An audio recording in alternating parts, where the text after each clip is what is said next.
부동산 간단 부간유. 안녕하세요. 매일 부동산 간단 뉴스 부간유입니다. 재건축 기대의 찬물? 가구수 160% 제한에 분당 주민들 들썩. 성남시가 가구수 160% 이내 제한을 담은 새로운 재건축 가이드라인을 발표하면서 기존보다 과도한 증가를 제한하고 소형 주택 비율도 제한하겠다는 방침을 세웠습니다. 이에 대해 재건축을 추진 중인 분당 단지 주민들과 업계는 강하게 반발하고 있습니다. 특히 용적률이나 단지 특성을 고려하지 않은 일률적인 가이드라인이라는 비판이 나오고 있습니다. 성남시는 교통, 교육 등 기반시설 수용 능력과 공공기여 필요성을 근거로 들며 공공분양 확보 및 기부 체납 확대 등 공공성 확보를 강조하고 있습니다. 특히 주목할 만한 점은 다음과 같습니다.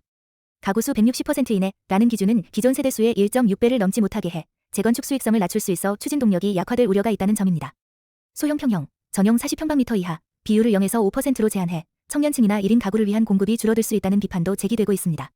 실제로 재건축 기대감으로 분당 집값이 상승 중인데 이번 가이드라인 발표 이후 시장 분위기가 급변할 가능성이 있습니다. 글로벌 부동산 거물들 서울 집결. 차세대 디벨로퍼 양성 신호탄. 세계적인 부동산 디벨로퍼 기업 대표들이 11월 서울에서 열리는 AND20 행사에 참석할 예정입니다. 초청된 기업에는 미국의 쿠슈너 컴퍼니, 일본의 모리빌딩, 네덜란드의 에지 등이 포함됩니다. 이 행사는 한국부동산개발협회, KODA, 창립 20주년을 맞아 열리는 공식 기념행사로 올 뉴 디벨로퍼 프로젝트와 숫자 20을 합친 AND20이라는 이름이 붙었습니다. 차세대 디벨로퍼 양성과 글로벌 네트워크 구축, 제도 개선 논의 등을 위한 장으로 마련되었으며 업계 발전과 투명성 제고, 이미지 쇄신도 중요한 목표 중 하나입니다. 특히 주목할 부분은 다음과 같습니다.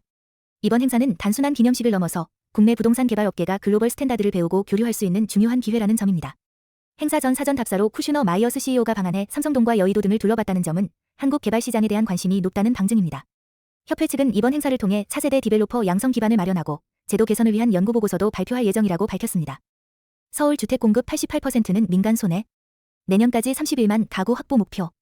오세훈 서울시장이 내년까지 총 31만 2천 가구 주택을 확보하겠다고 밝혔습니다.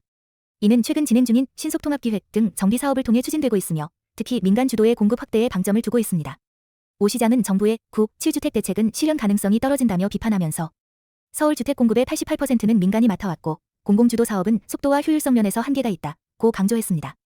신속통합기획 도입 후 정비사업 평균 소요 기간이 18년에서 13년으로 단축되었고 지난 4년간 153개 단지에서 약 21만 가구 공급 기반이 마련되었습니다. 특히 주목할 만한 부분은 다음과 같습니다. 서울시는 2025년까지 약 31만 가구 공급을 목표로 구역 지정, 계획 수립 등 신속한 절차 추진에 속도를 내고 있습니다. 서울 주택난의 근본 원인은 공공주도 공급의 한계와 정비사업 지연이라고 진단하고 민간이 주도하고 행정은 효율적으로 지원하는 구조가 필요하다고 강조했습니다. 이와 함께 이주 대책, 관리처분 단축 등 후속 지원책도 함께 검토하고 있습니다. 아파트 규제 피하자, 빌라로 몰렸다. 7월 거래량 4,000건 돌파. 6, 27 대출 규제 이후 아파트 거래가 급감한 반면 빌라 거래는 오히려 급증했습니다. 7월 서울 빌라 매매 거래량은 4,011건으로 3년 2개월 만에 가장 많은 수치를 기록했습니다. 아파트 투자의 실거주 요건, 대출 규제 등 제약이 많아지자 실거주 요건이 없고 상대적으로 진입장벽이 낮은 빌라로 투자 수요가 이동한 것으로 분석됩니다. 재개발을 노리는 투자 수요와 함께 정부의 보증 요건 강화 등 변수로 인해 향후 전세를 낀 빌라 투자마저도 어려워질 수 있다는 우려가 제기되고 있습니다. 특히 주목할 만한 점은 다음과 같습니다. 2025년 들어 서울 빌라 거래량은 매달 꾸준히 증가세를 보이며 7월에는 4,000건을 넘기며 정점을 기록했습니다. 전문가들은 아파트보다 규제가 적고 입지에 따라 재개발 가능성도 있는 빌라가 투자 대안으로 주목받고 있다고 분석했습니다. 다만 빌라 시장은 가격 정보가 불투명하고 전세 사기도 빈번한 만큼 일반 소비자나 실수요자에게는 리스크가 큰 시장이라는 지적도 있습니다.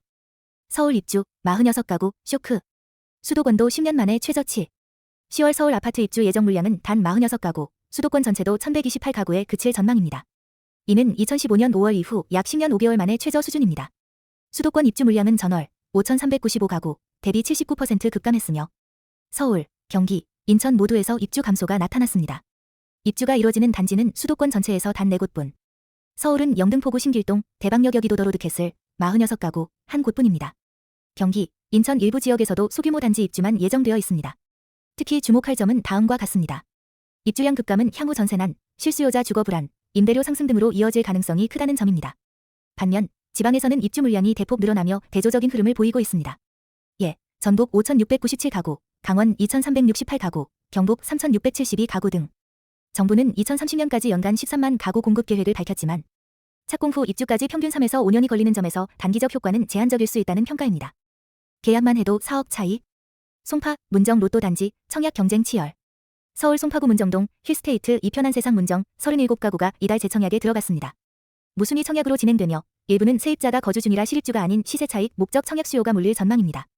이 단지는 문정동 136일대 재건축 사업으로 공급된 1만 2,657 가구 규모의 대단지이며 2023년 분양 당시 분양가는 7억 9천만 원대였던 49평방미터 타입이 현재 14억 5천만 원까지 시세가 상승해 약 4억 원 이상의 시세 차익이 기대됩니다. 계약금은 20%이며 나머지 80%는 60일 내 납부해야 합니다. 청약은 특별 공급 1가구, 22일, 일반 공급 2가구, 23일 일정으로 진행됩니다. 특히 주목할 만한 점은 다음과 같습니다. 49평방미터 타입이 6월에는 9억 4천만 원에 거래됐지만 최근에는 14억 원대 매물도 등장해 시세 차익 가능성이 높게 점쳐지고 있습니다. 84평방미터 타입은 최근 19억 원에 거래되며 단지 전체 가치 상승을 견인하고 있습니다. 무순위 청약 특성상 실거주 요건 없이 진입 가능한 점도 투자자들의 관심을 높이고 있습니다. 구독, 좋아요